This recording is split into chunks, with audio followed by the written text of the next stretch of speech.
सलमान खान के घर पर हुई फायरिंग के मामले में क्राइम ब्रांच को बड़ी कामयाबी हाथ लगी। गुजरात पुलिस की अपराध शाखा और मुंबई क्राइम ब्रांच ने जॉइंट ऑपरेशन की मदद से इस मामले से जुड़े दोनों शूटर्स को गिरफ्तार किया। दोनों आरोपियों की गिरफ्तारी गुजरात के कच्छ से की गई है।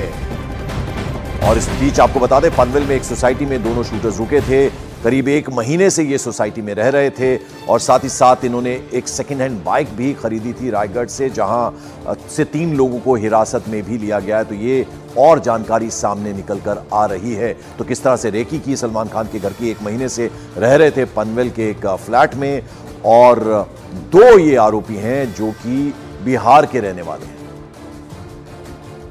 3 लड़के थे, 2-3 दिन के रहते थे। वो दिन 7 बजे को देखा, बाद में नहीं देखा।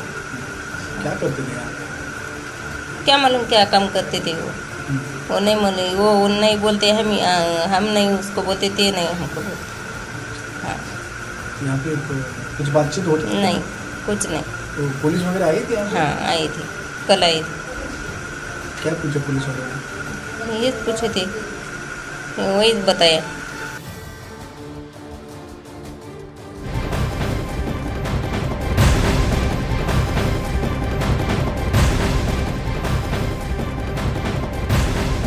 और सलमान केस में शूटरों से पूछताछ में लॉरेंस बिश्नोई गैंग पर पर्दाफाश हुआ है। सूत्रों से खबर है कि पंजाब और हरियाणा में इस गिरोह से जुड़े लोग डी कंपनी की तर्ज पर काम कर रहे हैं और शूटरों ने दबदबा बनाने के लिए फायरिंग की थी। बताया जा रहा है कि शूटरों ने अपने आका के कहने पर सलमान खान के घर पर फायरिंग की थी और उन्हें गोलीकांड के लिए पैसे और हथियार भी मुहैया करवाए गए थे। इस मामले से जुड़े ऑफिसर्स का मानना है कि लॉरेंस बिश्नोई के पंजाब और हरियाणा के गिरोह के लोग बिल्कुल डी कंपनी की तर्ज पर काम कर रहे हैं। जो नए लड़के हैं उन्हें गैंग में शामिल करके उन्हें बहकाया जाता है और अगर वो किसी बड़े आदमी के घर पर गोली चलाएंगे या किसी बड़ी पर्सनैलिटी को हिट करेंगे तो वो फेमस हो जाएंगे, मशहूर हो जाएंगे। इस तरह से उन्हें बरगलाया जाता है। बाकायदा डी कंपनी की तर्ज पर ये गैंग जो है वो ऑपरेट करता है, काम करता है। ओपी तिवारी मेरे वरिष्ठ सहयोगी हमारे साथ जुड़ रहे हैं दिल्ली से। ओपी, जरा ये समझाइए, ये सब कुछ किया गया किसके इशारे पर किया गया? लॉरेंस बिश्नोई से कनेक्शन सामने आ रहा है और मकसद क्या था?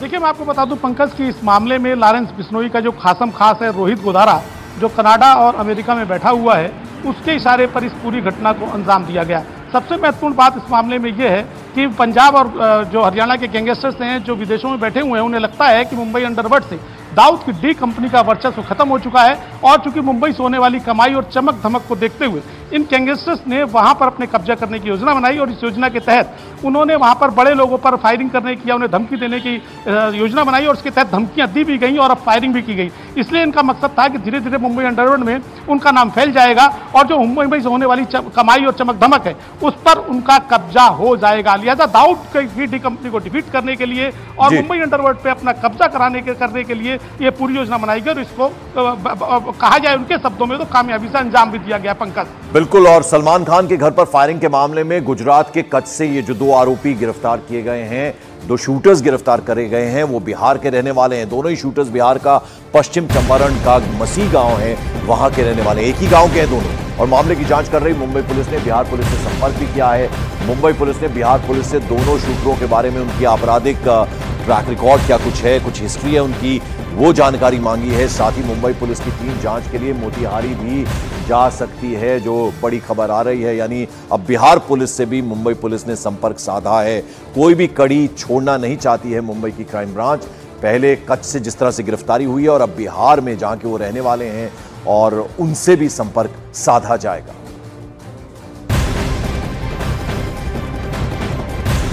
मॉर्निंग प्राइम में बड़ी खबर, सलमान के घर हुई फायरिंग मामले में जल्द मुंबई क्राइम ब्रांच की टीम लॉरेंस बिश्नोई से भी पूछताछ कर सकती है। सूत्रों के मुताबिक मुंबई क्राइम ब्रांच की एक टीम लॉरेंस से पूछताछ के लिए गुजरात जाएगी। इस वक्त लॉरेंस बिश्नोई गुजरात की साबरमती जेल में बंद है। अब उसका कनेक्शन सामने आ रहा है कि ये दोनों आरोपी उसकी गैंग से जुड़े हुए हो सकते हैं। तो ऐसे में अब साबरमती जेल में बंद लॉरेंस बिश्नोई से भी मुंबई पुलिस पूछताछ कर सकती है। तो बता दें, 2 शूटर्स को गिरफ्तार किया गया है। उनके बारे में ब्रेकिंग न्यूज यह है कि उन्हें किसी भी वक्त मुंबई लाया जा सकता है, फ्लाइट के जरिए लाया जाएगा, फिर उनकी खिला कोर्ट में पेशी होगी और एक जॉइंट प्रेस कॉन्फ्रेंस भी कर सकती है पुलिस मुंबई में, जो जानकारी मिल रही है। अब जाहिर बात है इनसे पूछताछ में कई सारे खुलासे होंगे, कैसे ये फ्लैट में रहे। एक महीना पनवेल इलाका मुंबई का, जहां पर वो एक फ्लैट में रहे, किराए पर उन्होंने ये फ्लैट लिया था।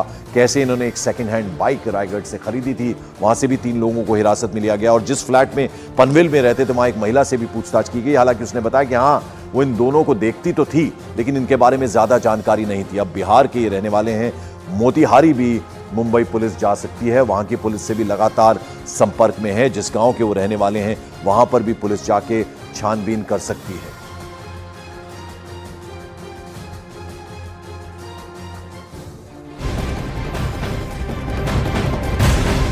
और इस बीच बड़ी खबर आपको दे दें, क्राइम ब्रांच की टीम मुंबई एयरपोर्ट पर आरोपियों के साथ लैंड हो गई है। जैसा कि हमारे सहयोगी विवेक गुप्ता बता रहे थे कि ये जो आरोपी हैं इन्हें लेकर किसी भी वक्त पहुंचेगी टीम। लेकिन अब जो जानकारी हम दे रहे हैं मॉर्निंग प्राइम में आपको, बड़ी खबर है, ये जो 2 शूटर्स हैं बिहार के रहने वाले हैं, इनको लेकर मुंबई क्राइम ब्रांच की टीम जो है वो एयरपोर्ट पर पहुंच चुकी है, लैंड हो चुकी है। अब सीधे इन्हें कोर्ट ले जाया जाएगा, जहां इनकी पेशी होनी है खिला कोर्ट में और फिर प्रेस कॉन्फ्रेंस भी कर सकती है मुंबई पुलिस। तो बड़ी खबर आपको दे दें, गुजरात के कच्छ से मुंबई पहुंच चुकी है पुलिस की टीम, दोनों आरोपियों को साथ में लेकर। दोनों जो शूटर हैं सागर और विक्की, इनको लेकर लैंड कर चुकी है इस वक्त मुंबई में पुलिस की टीम।